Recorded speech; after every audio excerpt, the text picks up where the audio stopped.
வேத புஸ்தகத்தில் லேவியராகமம் 19ஆம் அதிகாரம் 31வது வசனத்தில் இப்படி ஆண்டவருடைய வார்த்தை சொல்லுகிறாரு. அஞ்சனம் பார்க்கிறவர்களை நாடி குறி சொல்லுகிறவர்களை தேடாதிருங்கள், அவர்களாலே தீட்டுப்பட வேண்டாம், நான் உங்கள் தேவனாகிய கர்த்தர். ஆண்டவர் சொல்லுகிறார், இந்த மாதிரி தவறான நம்பிக்கையை உண்டாக்குகிற எதையும் நீங்கள் நம்ப வேண்டாம் என்று ஆண்டவர் சொல்லுகிறார். நம்ம நாட்டில் மக்கள் ரொம்ப தெய்வ நம்பிக்கை உள்ளவர்கள். ஆனால் நிறைய தவறான நம்பிக்கைகள் நம் மக்களை அடிமையாக்கி வைத்திருக்கிறது. ஒருவேளை உங்களை அறியாமலே நீங்கள் கூட சில தவறான நம்பிக்கைகளிலே சிக்கி இருக்கலாம். நீங்கள் அதை யோசித்து பார்த்து அதிலிருந்து விடுதலை பெற்றுக்கொண்டால் ஆண்டவருடைய பரிபூரண ஆசீர்வாதத்தை பெற்றுக்கொள்ள முடியும். கைரேகை பார்ப்பது, ஜாதகம் பார்ப்பது, குறி சொல்லுகிறதை கேட்பது, அப்புறம் வாஸ்து சாஸ்திரம், பெயர் சாஸ்திரம் என்று பலவிதமான சாஸ்திரங்கள் வந்து கொண்டே இருக்கிறது.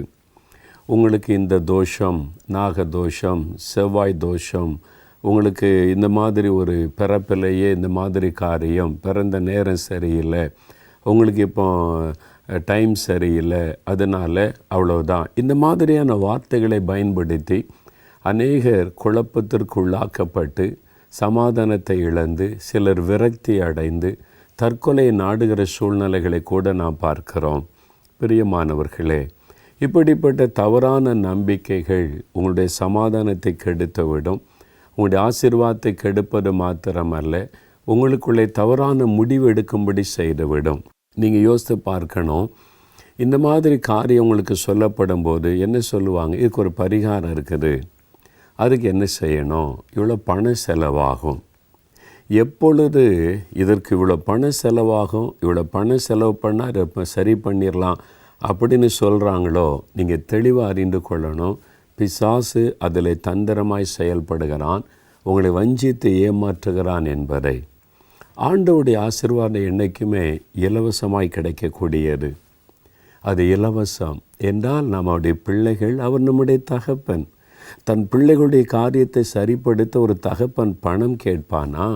உன் தோஷம் மாறணும், இந்த காரியத்தை சரிப்படுத்தணுமானா இவ்வளோ பணத்தை கொண்டு வா, இந்த பொருள் வேணும், அந்த பொருள் வேணும், இதெல்லாம் செய்தால் சரியாயிரும்.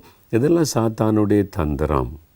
ஆனால் ஒருவேளை நினைக்கலாம், இப்படிலாம் இருக்கிறங்க, தோஷம், அது இது பிரச்சனை, பாடு, தடைகள், காரியம் வாய்க்கலை, இந்த மாதிரி சூழ்நிலை இருக்குது, அப்போ என்ன செய்கிறது, அதுக்கு என்னதான் பரிகாரம் அப்படின்னு நீங்கள் நினைக்கிறீங்களா? அதுக்கு ஒரு வழி இருக்கிறாரு.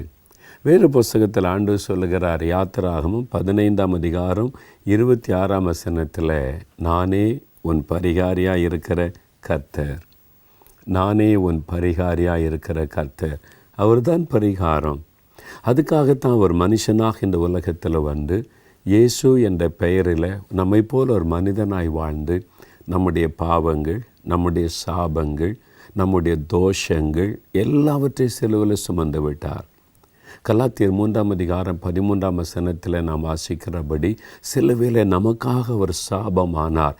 நமக்கு பரிகாரியாகுவதற்காக தன்னை சிலுவையிலே பலியாக கொடுத்து பரிகாரத்தை ஏற்படுத்தி விட்டார்.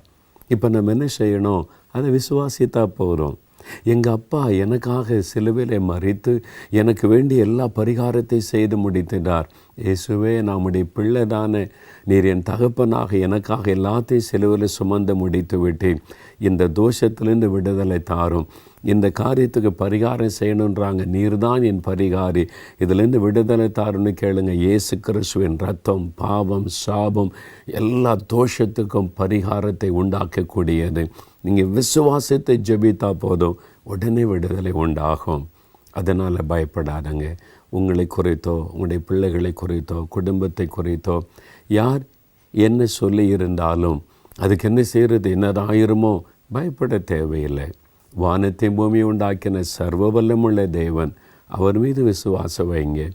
எனக்கு பிரியமானவர்களே, இதெல்லாம் நடக்க தானே செய்யுதுங்க. அது எப்படி நம்பாமல் இருக்க முடியும்னு சொன்னால், பிசாசுடைய தந்திரம். அவன் சில காரியத்தை சரியாக செய்யக்கூடும். அவன் விழுந்து போன தேவ தூதன் தானே. அவனுக்குரிய ஞானம், அவனுக்குரிய சில காரியங்கள் இருக்கிறது. அதை வைத்து நம்ம ஏமாற்றி வஞ்சித்து விடுவான். தவறான நம்பிக்கைக்குள்ளே சிக்க வைத்து விடுவான். முடிவில் நம்ம நரகத்தில் கொண்டு போய் சேர்க்கணும். அதான் சாத்தானுடைய தந்திரம். அதற்கு நீங்கள் இந்த மாதிரி காரியத்தில் நம்பும்போது அவன் இறைவனை சேர்த்து கொள்ளுவான். இதுக்காக பூஜை பண்ணணும், இறைவனுக்கு செய்யணும் அப்படிலாம் சொல்லுவான். ஏன்னு சொன்னால் அப்போ தான் நீங்கள் நம்புவீங்கன்னு அவனுக்கு தெரியும். ஆனால் நீங்கள் இந்த மாதிரி காரியத்தில் நம்பும்போது உண்மையாக நடக்கிறதுன்னு தெரியுமா? மெய்யான தெய்வத்தை நீங்கள் மறுதலிக்கிறீர்கள் என்ற அர்த்தம்.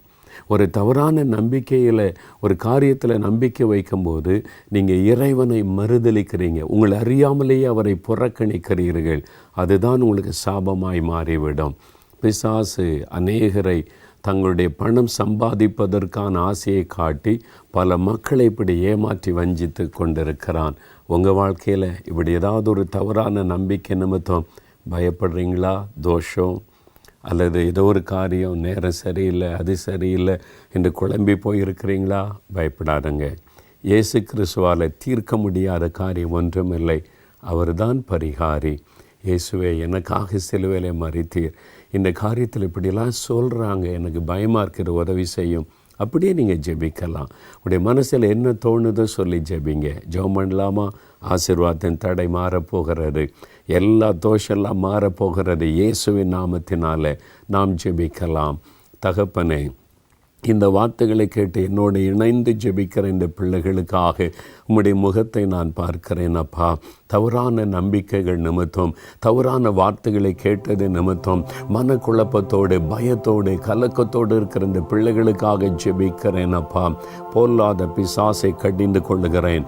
இந்த தவறான நம்பிக்கையை கொண்டு வந்து இவளை கலங்க பண்ணி வேதனைப்படுத்தி தவறான முடிவுக்குள்ளே வழிநடத்துகிற பொல்லாத சாத்தானுடைய கிரியைகளை கடிந்து கொள்ளுகிறேன் இயேசுவின் நாமத்தினால். இந்த குடும்பத்தை விட்டு, இந்த பிள்ளைகளுடைய உள்ளத்தை விட்டு அந்த தவறான நம்பிக்கைகள் விலகட்டும்.